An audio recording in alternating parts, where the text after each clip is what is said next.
"You need not pretend the marriage means anything," said Alaric, Duke of Corvin, pulling on his riding gloves at the foot of the great cold stair. "You have my name and a roof. I have business in town. That is the whole of it." His new duchess stood in the shadow of the empty hall, a thin girl with fever-bright eyes and a shawl clutched at her throat, and she did not weep, which he had half expected and would have known how to answer. She only inclined her head, as though he had said something reasonable, and murmured, "Then I wish you a safe road, my lord." Alaric mounted before the words had fully faded, and told himself the strange twist under his ribs was nothing but the morning chill. He had married Reynaldbury because his uncles will demanded he wed within the year or forfeit half the estate, and because her physician had said, plainly and privately, that a chest so weak would not likely last 2 winters. It had seemed to him a tidy arrangement. A quiet girl of good but ruined family, grateful for shelter, unlikely to trouble him long. He would settle her at Corvin Hall with a housekeeper and a purse, and he would go on living as he had always lived, which was to say alone in every room he entered, however many people stood in it. Corvin Hall was the kind of house that swallowed sound. Alaric had grown up in it and had never once been warm there. His father had ruled it with a riding crop and a ledger, and his mother had died early into her own silence, and the great rooms had learned the habit of grief and never unlearned it. Dust sheets over the good furniture, shutters drawn against the damp, a butler who spoke only when spoken to. Alaric had left it the moment he could and had returned only to be married in its chapel, and now he left it again, and did not look back and was glad. London took him gladly. There were the clubs, the card rooms, the horses at Newmarket, the wide anonymous evenings among men who wanted nothing from him but his company at the table. He was admired there in the way powerful men are admired, from a careful distance, and it suited him. When a friend asked after his bride, he said she was delicate and kept to the country, and the friend nodded and changed the subject, and that was the end of Wren for whole weeks at a stretch. He sent money. He was not a monster, he was only a man who had decided long ago that the safest thing to feel was nothing. Twice a month the steward's accounts came, and Alaric signed off on them without reading closely. Coals, a mason, a glazier, seed, a great deal of seed, some quantity of paint. He noted once idly that the household expenses had risen, and thought the girl must be a spendthrift after all, and felt a sour little vindication, and signed the page. The letters he did not read at all. She wrote to him at first weekly, in a small even hand, and he let the letters gather unopened in a drawer of his writing desk, like a debt he meant never to pay. To read them would be to invite her voice into rooms where he had arranged not to hear it. He knew, dimly, that this was cowardice dressed as indifference, and he had long ago stopped drawing the distinction. A year passed in this manner, then a second spring.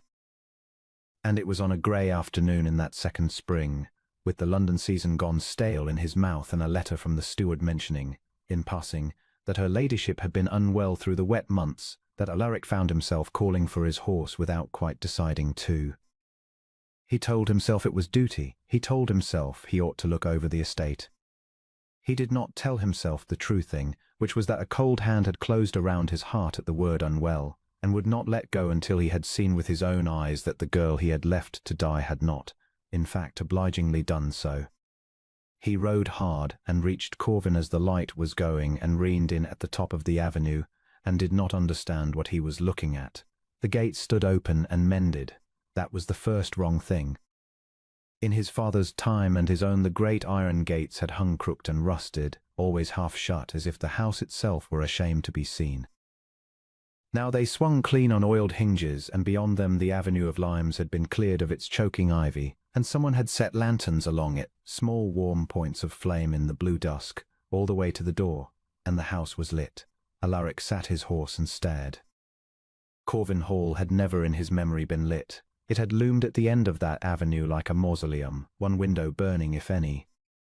Now light fell from a dozen windows onto the gravel, gold and living, and the shutters he remembered nailed fast stood open, and from somewhere within, faintly, came a sound he could not at first name because he had never heard it in that house. Someone was singing. He dismounted slowly. A boy he did not know came running from the stables, which he remembered as 3 sway-backed nags and a leaking roof, and took the horse with a bright, unfrightened evening. my lord, and led it off toward a yard from which came the smell of clean straw and the stamp of well-kept animals.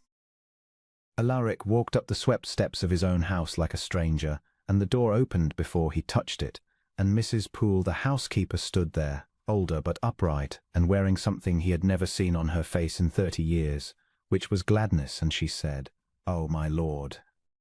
"Oh, she'll be that pleased. She's in the long room. She's nearly always in the long room now of an evening." The hall inside stopped him where he stood. The dust sheets were gone. There were flowers on the great table, real ones, cut from a garden that in his day had been a thicket. The panelling had been cleaned and waxed until it glowed amber in the candlelight, and there were rugs on the flagstones and a roaring, unashamed fire, in the enormous hearth that his father had kept cold to save the wood. The portraits of his grim ancestors still hung on the stair, but someone had dusted them and set a lamp beneath, so that even the old tyrants looked, in that softened light, almost like family. The house smelled of beeswax and bread and wood smoke. It smelled, Alaric realized, with something close to vertigo, like a home. He had not known it could. He followed the singing without meaning to. Down the long corridor, past a small room where two women he did not know sat mending by lamplight and rose bobbing as he passed, to a doorway that gave onto what had been, in his father's day, a shut and forbidden gallery, and was now a warm, low-ceilinged room full of light. And there she was. Wren sat by the fire with a shawl over her knees and a child's stocking in her hands, and she was thinner than he remembered, but not fading. Her cheeks had colour in them, and there was a lamp beside her, and around her feet, on a rug, sat 3 small children of the estate cottages, listening while she sang some old country song about a fox and a hen. A little girl was leaning her whole weight against Wren's knee, half asleep. Wren's foot rocked a cradle he could not see the occupant of. She looked, in the firelight, not like a dying woman at all. She looked like the centre of something. She looked like the reason the whole house was warm. She saw him in the doorway and the song stopped. For a moment nobody moved. Then Wren said, very quietly, to the children, "Off you go now, my loves. Your mothers will be wanting you." And there was a shy scramble and small footsteps, and a woman came for the sleeping girl, and then the room was empty except for the two of them and the fire and the unseen cradle rocking to a stop. "My lord," Wren said. She had risen, one hand on the chair back for balance. "I did not know you were coming. Forgive the," she gestured faintly at the room, the children's clutter herself. "I would have made things more fit." "Fit," Alaric repeated. His voice did not sound like his own. He came a step into the room. "Whose are the children?" "The tenants. Their mothers work the dairy and the gardens now. We have set the home farm going again, my lord. It more than pays for itself. The accounts will show it. I keep the little ones by me in the evenings, so their mothers may have an hour's rest. I hope you do not mind it." She stopped, and something in her steadied, lifted her chin. "I wrote to you of it. All of it. Every month. The letters. The drawer full of unopened letters." Alaric felt the heat rise up his neck like shame, because it was shame. "I did not read them," he said, because he found he could not lie to her in this room. "I did not read one of them." He watched the words land. He expected her face to close, to harden, to give him at last the resentment he had earned and knew how to bear. Instead, she only nodded slowly, as if he had confirmed a long arithmetic, and said, without bitterness, which was worse than any bitterness, "No, I did not think you had." She looked around the golden room. "So you have not seen it. You do not know what your house is now. You came thinking you would find it dark." "I came," Alaric said, and stopped, because he did not know how to finish it truthfully. He had come thinking he would find her dead. He looked at this thin, luminous woman standing in the warm ruin of everything he had believed about his own life, and the whole edifice of his careful nothing came down at once, silently, the way a great wall comes down. "You were meant to die here," he said. It came out of him raw. "You know that. The physician, your chest. I settled you here to die quietly and leave me my half of the estate. That was the arrangement. I told myself it was mercy. It was not mercy." He had never in his life said so much true thing aloud. "And instead you took the coldest house in England and you made it." His voice broke on the word and he let it warm. "You made a home for children who are not yours in a house whose master left you to rot in it. Why, Wren? Why would you do such a thing?" She was quiet a long moment. The fire ticked. When she spoke, her voice was low and clear. "Because I was not going to let it be a place where things die," she said. "I had been dying my whole life, my lord, in one cold house or another. My family's, and then yours. I decided that first winter, when I understood you would not come back, I decided I would rather spend whatever I had left making one warm room than spend it grieving in a cold one. And then it was 2 rooms, and then the garden. And then the children came." She smiled a small, worn, unbreakable smile.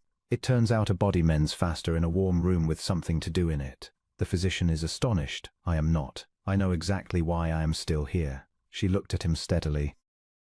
"I stayed alive out of spite, my lord, and then out of love, and by now I cannot tell you where the one left off and the other began." Alaric crossed the room. He had meant to stop at a decent distance. He did not stop. He took her thin hand in both of his and found it warm and went down. The Duke of Corvin, who had knelt to no one, went down on one knee on the rug where the children had sat and pressed her hand to his bent forehead. "I have been the cold house," he said, muffled, ruined, honest at last. "All my life I've been the cold house, and I called it strength. I left you to die and you built a life instead, and I have been rich in London and poor in every way that matters while you were here making the only warmth this family has ever known." He looked up at her. "I do not deserve to stay. But I am asking to, not as your master. Let me learn it from you how a room is made warm. I will be a slow pupil. I have 30 years of frost to thaw, but I should like, if you will have me, to spend the rest of them here in the light with you." Wren looked down at him for a long moment, and her eyes were bright, and it was not fever now. She freed one hand and laid it against his cheek, and he leaned into it like a man coming in out of the snow. "You great fool," she said tenderly. "I did not build all this to keep you out. Why do you think I lit the lamps down the whole avenue every single night for 2 years?"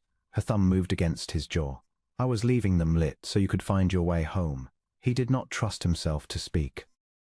He rose and drew her gently into his arms, careful of her, and she came and rested her head against him, and outside the open windows the lanterns burned down the long avenue into the dark, marking the road he had finally taken. They were married in truth after that, not the cold contract of the chapel 2 years gone, but a marriage, and the physician, who had promised 2 winters, lived to be scolded about it at a great many warm Corvin Christmases.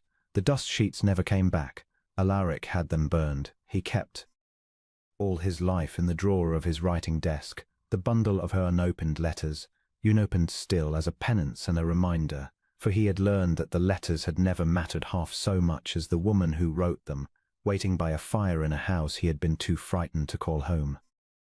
And on winter nights, when the children of the estate crowded the long room to hear her sing, the Duke of Corvin would sit among them on the warm rug with his wife's hand in his, in the light she had made, and think that a man could ride the whole world over and never find the thing that had been waiting the whole time at the end of his own avenue, if only he would come home to it.